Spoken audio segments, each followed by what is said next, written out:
Hello again. Welcome to another episode of RPM Flows with Dr. G. Before we get started on today's topic, we're going to do our greeting. I honor and salute the divinity in you.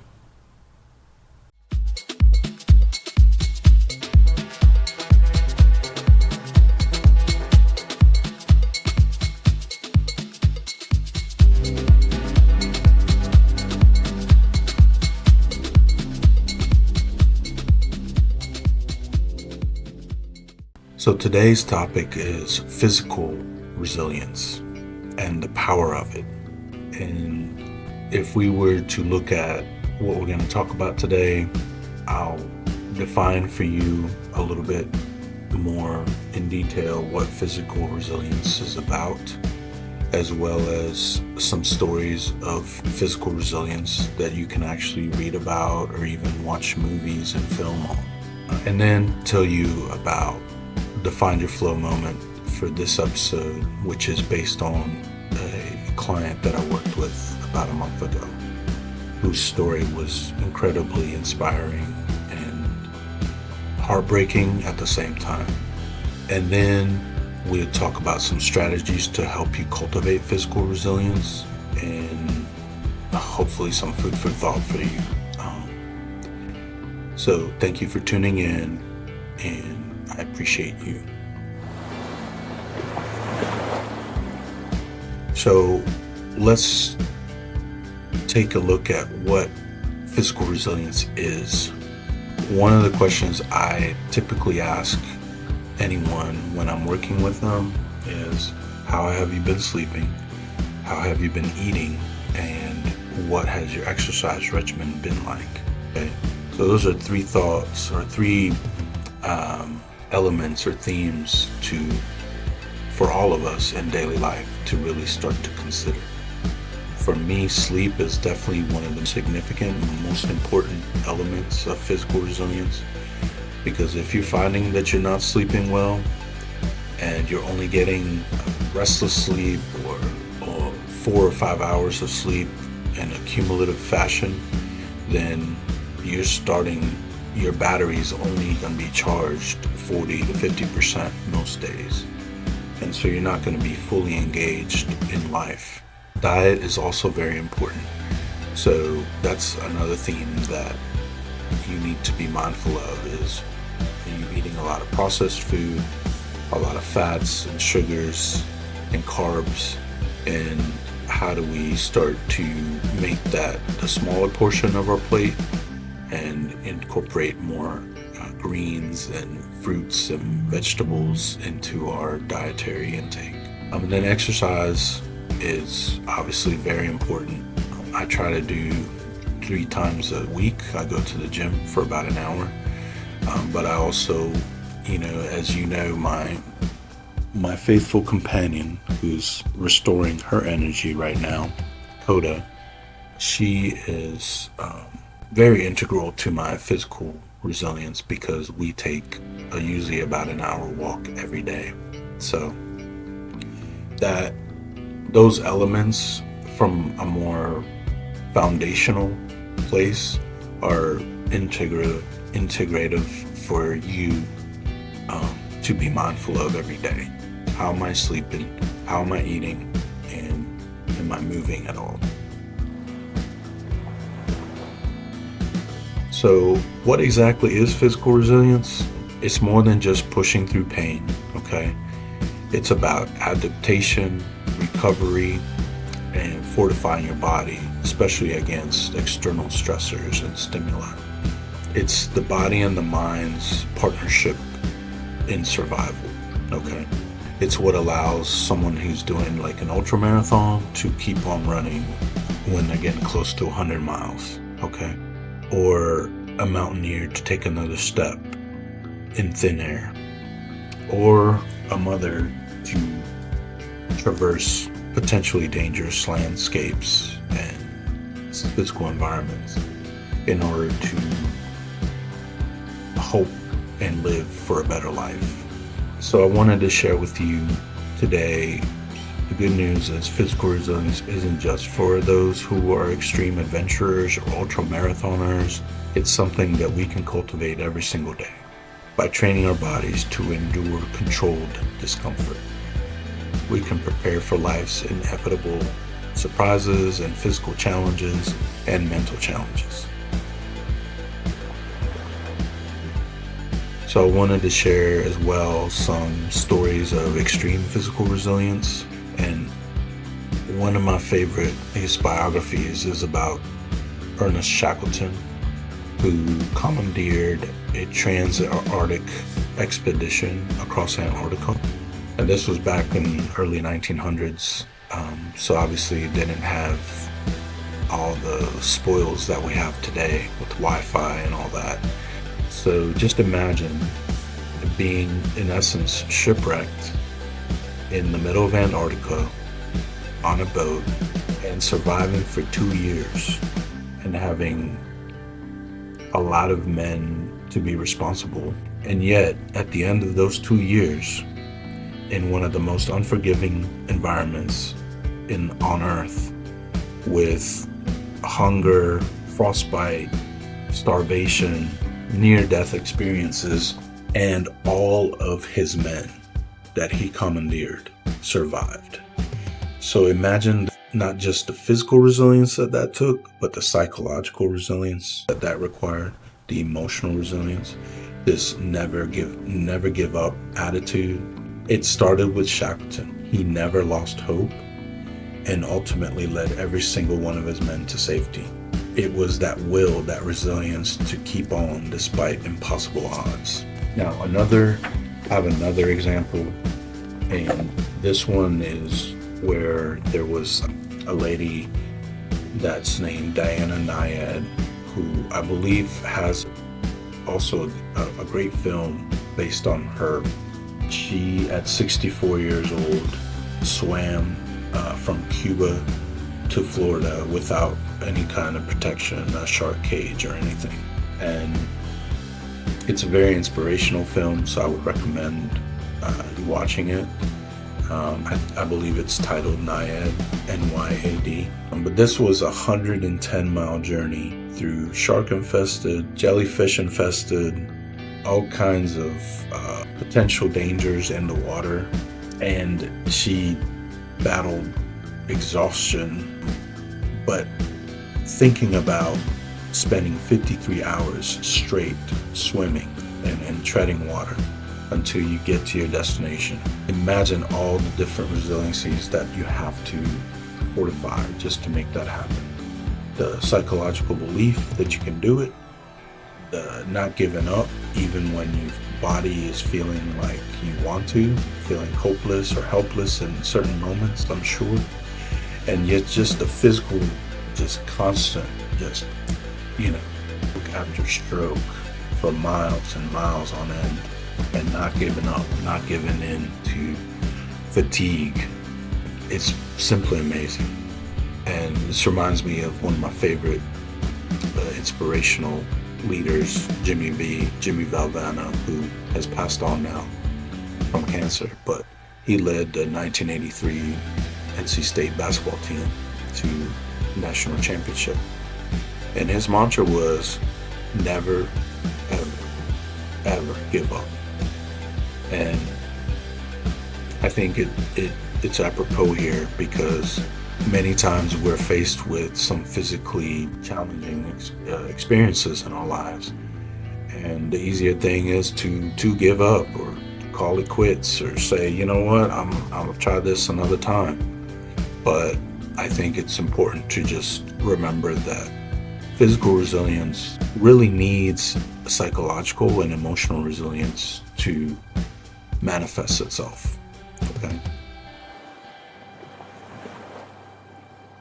Now, the Find Your Flow moment for this episode is, we could call it the asylum seeker's journey.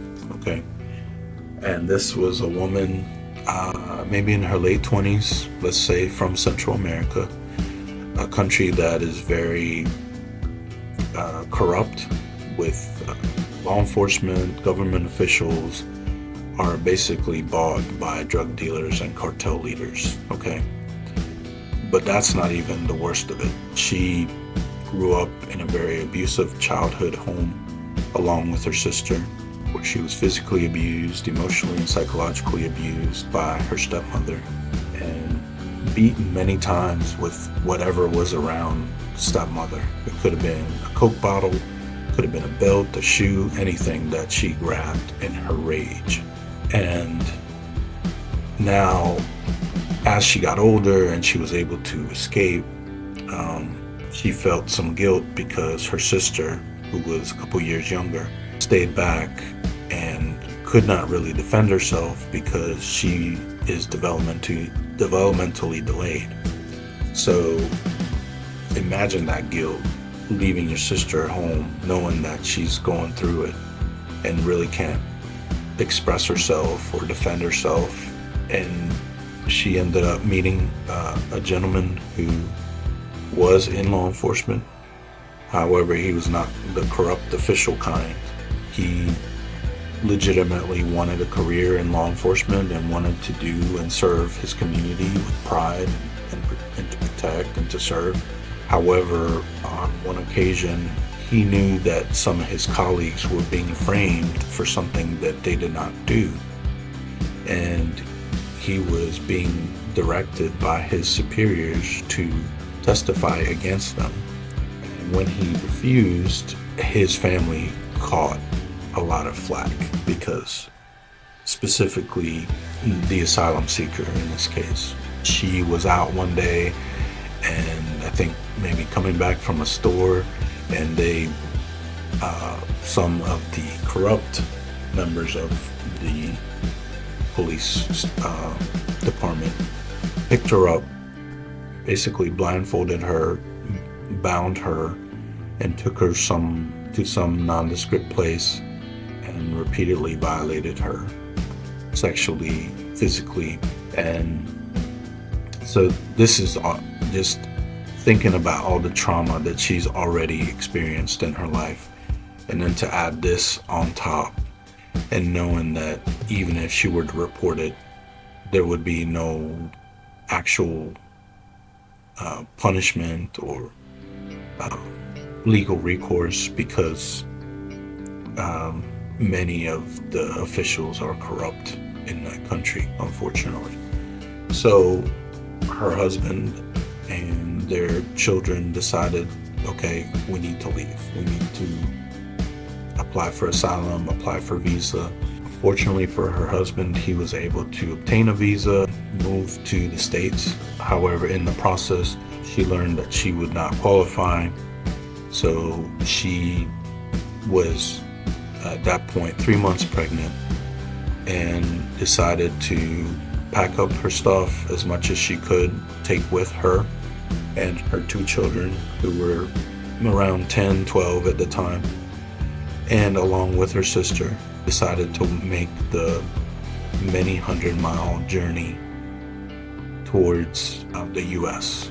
And so imagine, without hiring a coyote, knowing that cartel members could control a lot of the routes from Central America to the US, that she'd have to constantly be watching over her shoulder, and they had to find shelter, find enough water and sustenance to survive for 4 months of walking. She finally made it with her kids and her sister. As soon as they touched US soil, they applied for asylum, and I'm honored and inspired by her, and that I'm able to at least be part of this journey to help her potentially receive asylum for everything that she's been through. Resilience is not just about enduring suffering, it's about believing that something better lies ahead. And for her, she had this very fixed mindset that I'm walking towards something better. But that's all she knew. That's what led her. That's what motivated her. So I've shared this with my family, and it's very inspirational, and specifically for my youngest, I told her, like, I want you to be grateful for everything you have, because imagine having to go and walk for months just to get to a place where you can feel some sense of freedom and not feel like you have to constantly be watching your back. So some strategies to consider in terms of how to cultivate physical resilience in daily and weekly life. First, optimize your sleep and recovery cycles, setting a consistent bedtime, tracking your deep sleep and REM cycles to ensure your body is recovering properly. I'm sure many of you have smartwatches that can do these or have these capacities. So start to keep a sleep journal even, and see if there are any patterns as to when you get more restorative sleep and when sleep is more restless and anxious or not as complete. Secondly, fuel your body with adaptive nutrition.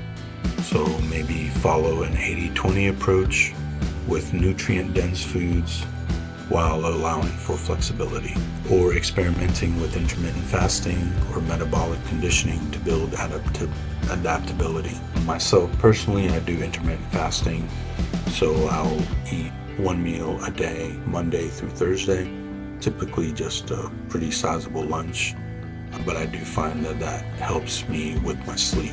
It helps me reduce any kind of stomach issues or acid reflux or acid issues with my bedtime. Third, incorporating progressive overload and movement. So increasing your weekly strength or endurance workouts by 5 to 10%, okay, to push your body beyond your comfort zone. So I go to Planet Fitness most weeks, and I usually try to do just a little bit more, either on bicep curl or chest press or deltoid machine, and whatever it is. I try to push myself a little bit out of my comfort zone each week in terms of more weight or more reps.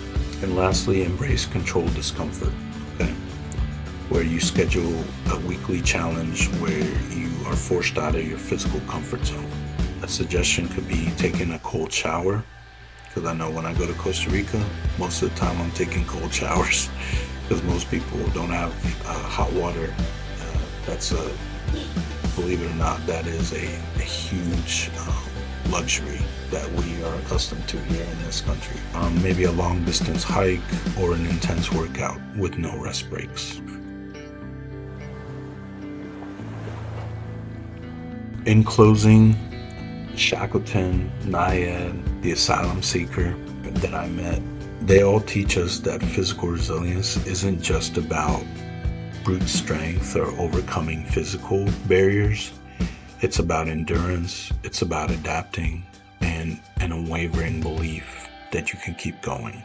And it's something that you can build into your life step by step. So I hope that today's episode is helpful for you. And I want to close now with, I honor and salute the divinity in you. And always remember, let your life flow, be purposeful and free. On RPM Flows with Dr. G. Peace. Take care.